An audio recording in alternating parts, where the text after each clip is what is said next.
જય સ્વામિનારાયણ મિત્રો, આજે આપણે બનાવીશું મીઠી સેવ. તો તેના માટે મેં એક પેકેટ લીધું છે.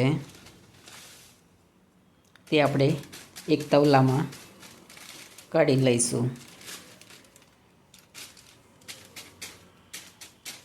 અત્યારે અડધું પેકેટ નાખ્યું છે. તેને આપણે નાના નાના ટુકડા કરી લઈશું કે જેથી આ કરીને આપણને શેકતા ફાવે.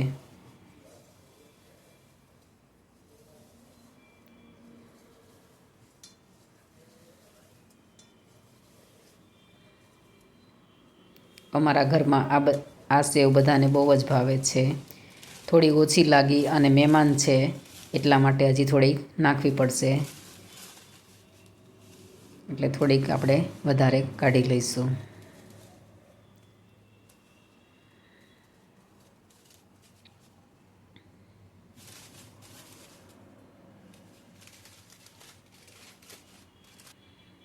અને તેના આપણે નાના નાના ટુકડા કરી લઈશું. આવી રીતે હાથથી જ આપણે કરી લઈશું.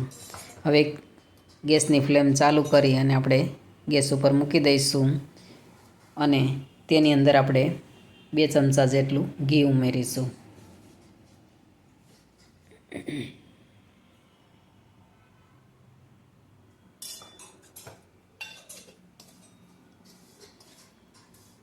ઘી ઉમેર્યા પછી આપણે તેને સારી રીતે હલાવી લઈશું.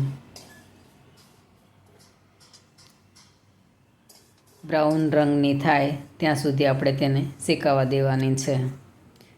તો આપણી સેવ શેકાઈ ગઈ છે.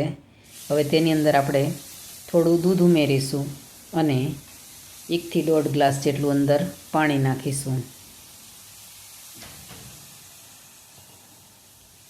દૂધ અંદર ઉમેરવાથી સેવ બહુ સરસ લાગે છે. હવે 1 થી 1.5 ગ્લાસ જેટલું અંદર પાણી ઉમેરીશું.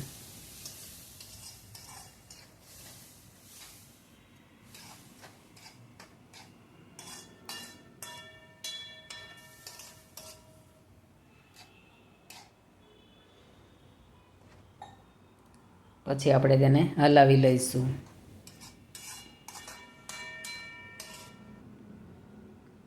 હવે તેમાં 2 થી 3 ચમચા જેટલી અંદર ખાંડ ઉમેરીશું.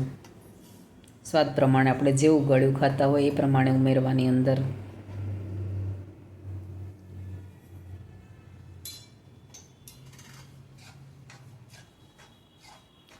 પછી તેને આપણે હલાવી લઈશું.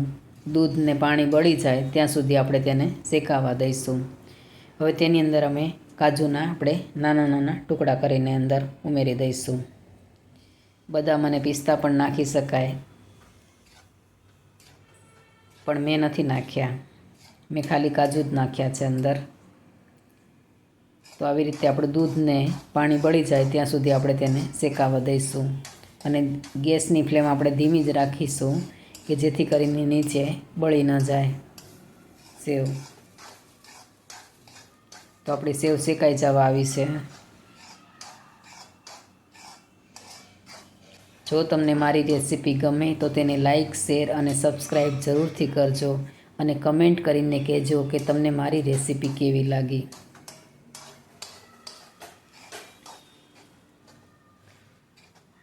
તો આવી રીતે દૂધને પાણી બધું બળી જાય ત્યાં સુધી આપણે તેને શેકાવા દેવાની છે.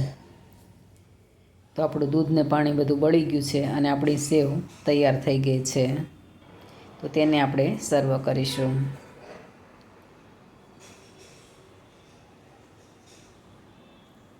જય શ્રી કૃષ્ણ.